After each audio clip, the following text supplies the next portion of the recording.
जय यीशु की। मैं हूँ प्रियंका रामौर और आप देख रहे हैं रेडियो वेरितास एशिया की हिंदी सर्विस। कलीसियाई समाचार में आप सभी का स्वागत है। कलीसियाई समाचारों में प्रमुख है, पोप फ्रांसिस ने जावा भूकंप पीड़ितों के प्रति अपना सामीप्य व्यक्त किया। पोप ने अंतर्राष्ट्रीय कारितास के लिए अस्थायी प्रशासक नियुक्त किया। संयुक्त राष्ट्र ईरान की अशांति से चिंतित है। माली में जर्मन मिशनरी का अपहरण। श्रीलंका के दिग्गज अभिनेता और रेडियो उद्घोषक अल्फ्रेड परेरा का निधन। भारतीय महाधर्म प्रांत वेटिकन से संबंध तोड़ने के करीब। सार्वभौमिकता और संवाद के लिए तेलुगु विश्व आयोग ने धर्म प्रांतीय निदेशकों की बैठक आयोजित की। सिग्निस इंडिया नेशनल असेंबली 2022 जयपुर में आयोजित। मध्य प्रदेश पुलिस कथित धर्म परिवर्तन की जांच कर रही है। रेडियो वेरितास एशिया आपके लिए लेकर आए हैं RVA mobile app. RVA mobile app पर हमारे विभिन्न प्रकार के कार्यक्रमों का लाभ लें, हमसे जुड़े और एशियाई ईसाईयत की आवाज का हिस्सा बने। आज ही ऐप स्टोर एवं प्ले स्टोर से RVA मोबाइल ऐप डाउनलोड करें। अब जानते हैं समाचार विस्तार से। पोप फ्रांसिस ने जावा भूकंप पीड़ितों के प्रति अपना सामीप्य व्यक्त किया।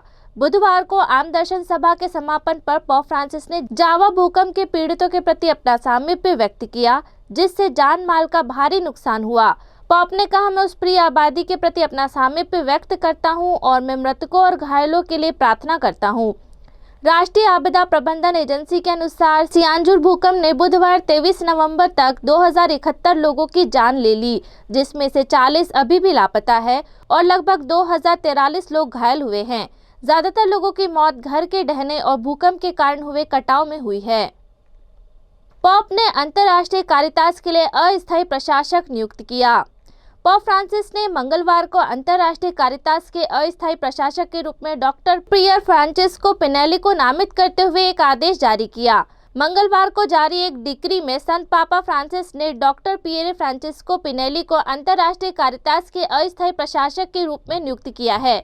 डिक्री के कर्मचारियों की व्यक्तिगत और आध्यात्मिक संगत के लिए डॉक्टर पिनेली के समर्थन में डॉक्टर मारिया एम्पारो अलोंसो एस्कोबार और फादर मैनुएल मारुजाओ SJ का भी नाम है। संयुक्त राष्ट्र ईरान की अशांति से चिंतित है।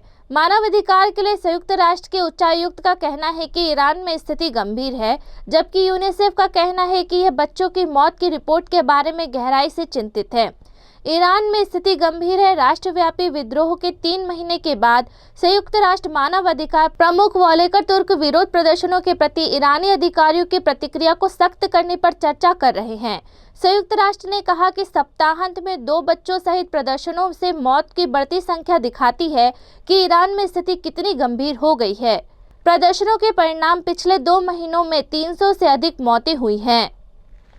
माली में जर्मन मिशनरी का अपहरण। एक जर्मन मिशनरी फादर हंस जोआचिम लोहार का रविवार को राजधानी बामाको माली में कथित तौर पर अपहरण कर लिया गया था। अफ्रीका के मिशनरी के आंतरिक समाचार पत्र के अनुसार जब वे शहर के दूसरे हिस्से में मास के लिए जाने के लिए तैयार हो रहे थे, तब वे गायब हो गए। 65 वर्षीय फादर हंस जोआचिम अफ्रीका के मिशनरियों की सोसाइटी से संबंधित है, जिन्हें व्हाइट फादर्स के रूप में जाना जाता है। रोम में व्हाइट फादर्स के जनरल क्यूरिया ने रविवार को फादर हंस जोआकिम लोहोरे का लापता होने की पुष्टि की। माली में पुलिस जर्मन मिशनरी के लापता होने की जांच कर रही है। श्रीलंका के दिग्गज अभिनेता और रेडियो उद्घोषक अल्फ्रेड परेरा का निधन। श्रीलंका अभिनेता और रेडियो उद्घोषक अल्फ्रेड परेरा का 20 नवंबर को 93 वर्ष की आयु में निधन हो गया। उन्होंने लंबे समय तक श्रीलंका ब्रॉडकास्टिंग कॉरपोरेशन के लिए न्यूज एंकर के रूप में काम किया। उन्होंने लंबे समय तक श्रीलंका के संसद में द्विभाषी के रूप में भी काम किया है। वे कुछ समय के लिए फिलीपींस के मनीला में वेरितास रेडियो सिंहली डिवीजन के प्रभारी थे। परेरा रेडियो पर बहुत लोकप्रिय फेरोना समय कार्यक्रम के संस्थापक होने के साथ साथ संस्थापक उद्घोषकों भी थे। अंतिम संस्कार सेवाएं 22 नवंबर को डलुगाम चर्च कब्रिस्तान में आयोजित की गई। भारतीय महाधर्म प्रांत वेटिकन से संबंध तोड़ने के करीब।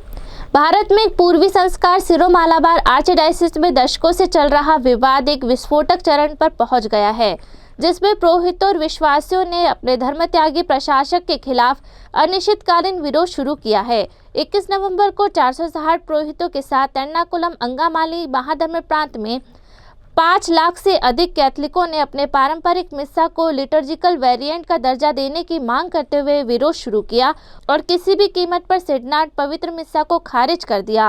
प्रदर्शनकारियों ने आर्चबिशप हाउस के अंदर डेरा डाल दिया है, जहां सिरो मालाबार चर्च स्थित है। उसी दिन जारी किए गए उनके बयान में कहा गया कि वे प्रेरित प्रशासक आर्चबिशप एंड्रयूस तड़त को किसी भी महाधर्मप्रांत संस्थान में प्रवेश करने की अनुमति नहीं देंगे।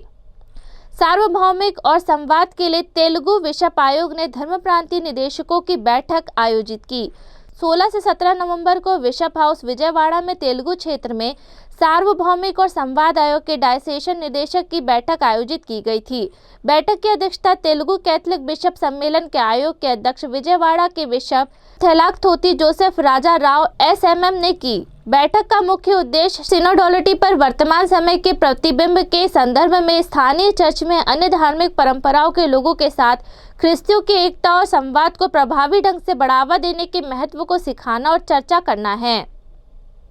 सिग्निस इंडिया नेशनल असेंबली 2022 जयपुर में आयोजित 3 दिवसीय सिग्निस इंडिया नेशनल असेंबली 2022 जयपुर में 23 नवंबर से 25 नवंबर तक आयोजित की जा रही है।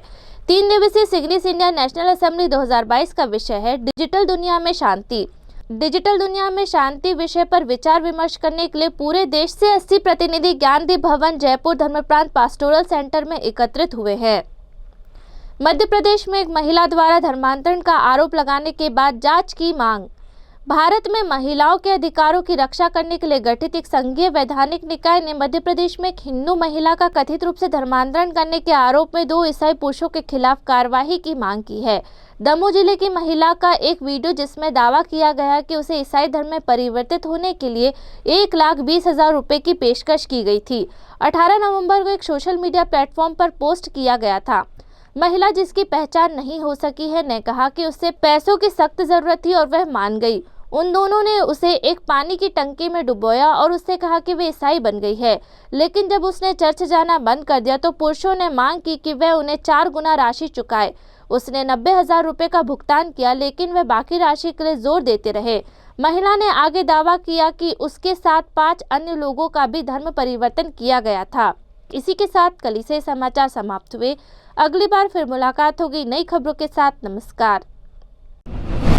रेडियो वेरितास एशिया आपके लिए लेकर आए हैं RVA mobile app. RVA mobile app पर हमारे विभिन्न प्रकार के कार्यक्रमों का लाभ लें, हमसे जुड़े और एशियाई ईसाईयत की आवाज का हिस्सा बने। आज ही ऐप स्टोर एवं प्ले स्टोर से RVA मोबाइल ऐप डाउनलोड करें।